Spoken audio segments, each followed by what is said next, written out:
Good afternoon, folks. Quick update on my battle with the green fungus shrimp disease, or is it the algae? We don't know. Ellobiopsidae, or the word I won't try and pronounce. Hopefully you've seen my previous video. If not, I'll put a link on it for you. The plan was to medicate the tank and medicate the food that they're eating, and I think it's working. I'm seeing a reduction on the 2 infected shrimp. They don't seem as bad. It's hard to tell, but the plan was to try and siphon out those 2 shrimps, simply because it's a very, very jungle tank, and getting a net in there and being effective is almost impossible. So it's time to deploy the bottle trap. You can Google that yourself, lots of information on it. The only thing I'm going to do different is I'm going to drill a hole in the lid about 1 centimetre across,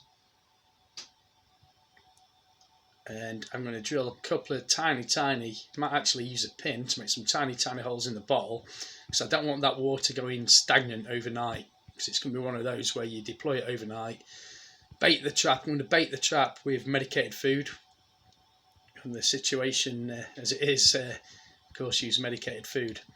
When I get them out, do I euthanize them?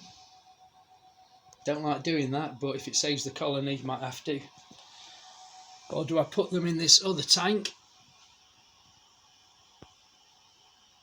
It's only got 2 endlers in there. It's destined to be a shrimp tank, and those 2 endlers and the snails are what are keeping the cycle going. Tiny cycle, of course, but you know, shrimps only have a small bioload, so that shouldn't matter when I get it established. But I'm thinking if I put the 2 infected ones in there, or any others that I might sadly find, am I then infecting that tank for God knows how long? So time will tell. Like I say, just a quick update.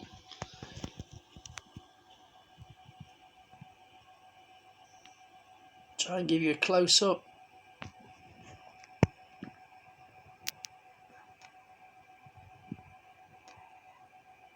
Try and give you a close-up on the shrimp. Not lost any. I think you can see on that one the infection is not as bad. 10 days of medication. Might be 10 more days, it might be 100 days, whatever. So the bottle trap is in place. Did the pinholes. Don't know if they'll make much difference, but this is what we do. We try things, don't we? Unlike other bottle traps that I've seen online, I did drill the hole, keep the cap on. So that's going to make it much less likely that any little shrimps that do venture into there will be able to find their way out before I can segregate them healthy from infected the next morning. Is anybody already trying to... Oh yes, the bait's in there. A couple of little shrimps checking out the bowl. Thoroughly washed, of course.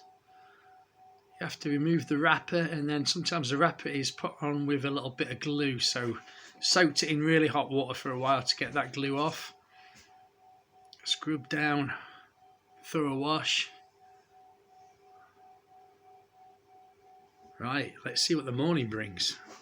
Hopefully there'll be about 10 shrimps in there, and I can segregate the infected from the healthy ones. You got to keep trying.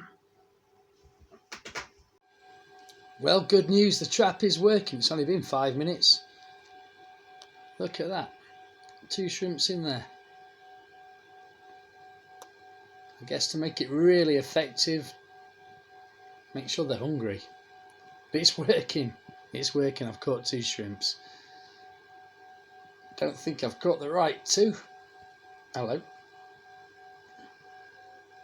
But here we go. Things are in motion. We will get there. Happy shrimping. God bless.